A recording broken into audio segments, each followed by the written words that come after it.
Welcome back to episode 42. The next job was sorting out the rear subframe.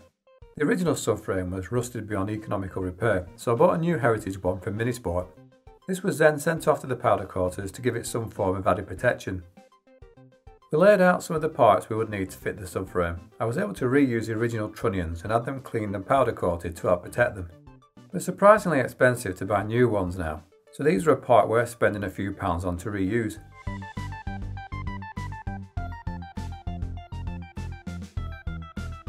Minisport supplied us with a rear subframe fitting kit as well as the adjusted right suspension parts. It's worth spending some time setting out and going through everything just to make sure that there's nothing missing. Unlike the front subframe, this will be fitted to the car first, then everything added afterwards. It's just a lot easier to manoeuvre without the added weight of the suspension parts, although there are obviously a few parts that will be needed to be fixed on to allow the subframe to be attached.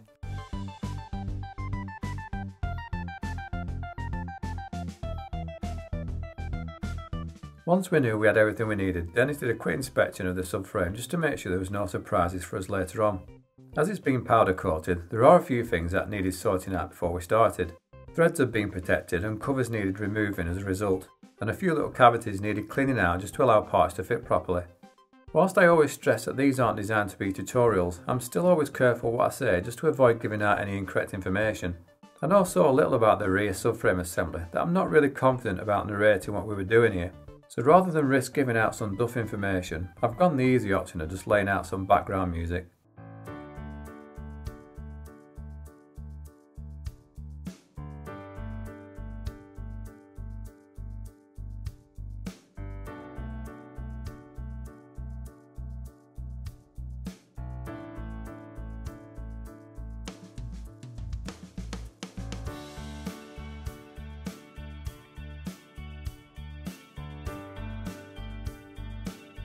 I was keen to learn as much as I could, and I found myself bombarding Dennis with tons of questions.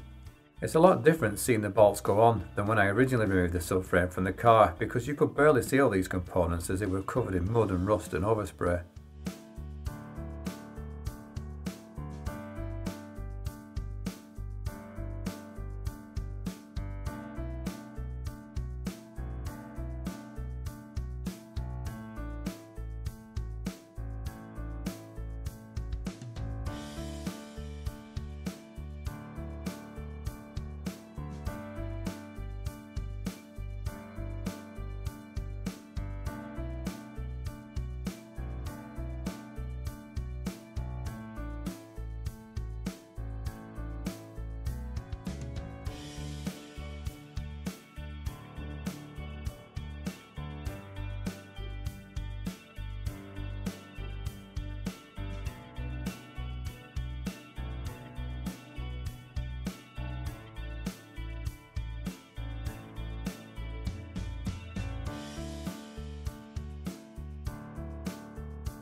We were chatting about the wheels and we decided to put one on just to see what they look like. As I'm going for the Heritage Racer look, I'd bought the rose petals from Minispares and had a set of the AO32 tyres fitted at Minisport to complete the look. For the wheels to fit properly, I had to use the spacers, but it's still a very tight fit.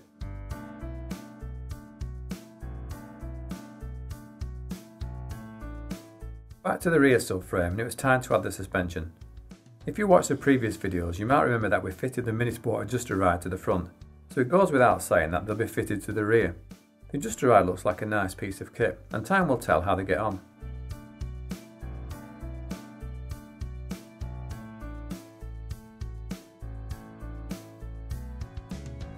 These are the radius arms that I previously cleaned up and painted, and Dennis has fitted a rebuild kit to them. They aren't in too bad a condition, although one radius arm looks like a grind has been used to remove a bearing and it's clearly left a visible mark.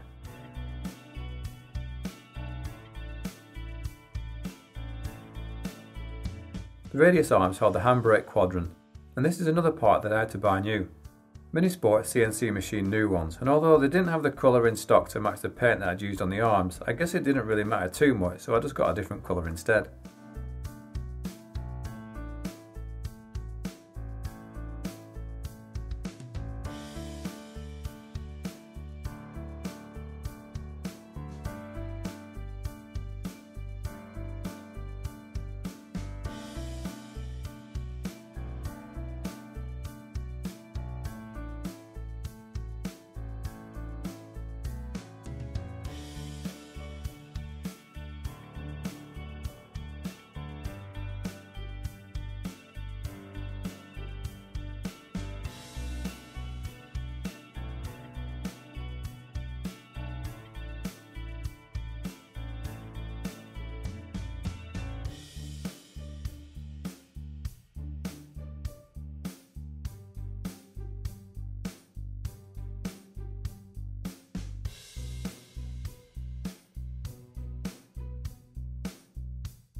The rear brake assembly was fitted next, and I bought this pre-assembled by Minisport, so it saves the job and it should be pretty straightforward to fit.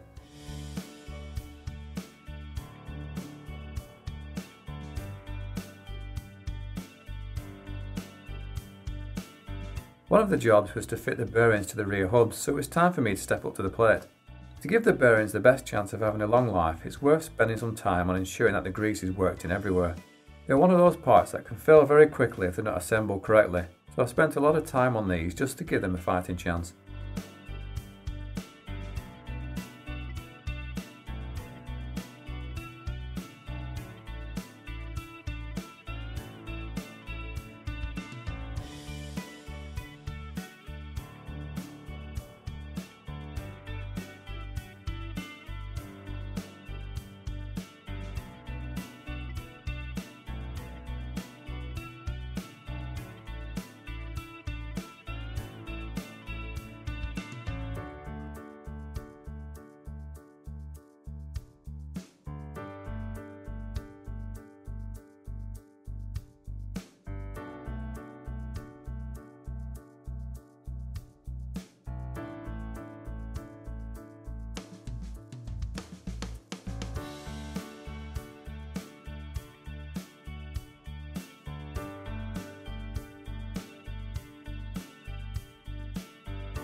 The rear subframe was pretty much finished, but for one reason or another we ended up having to wait for a couple of parts to arrive. So with plenty of things still to fit, it was a case of working through what we had to hand and putting it on the car.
I carried on filming until the battery eventually gave up, but the car is well on its way now and it shouldn't be too long before it's being wheeled around the workshop.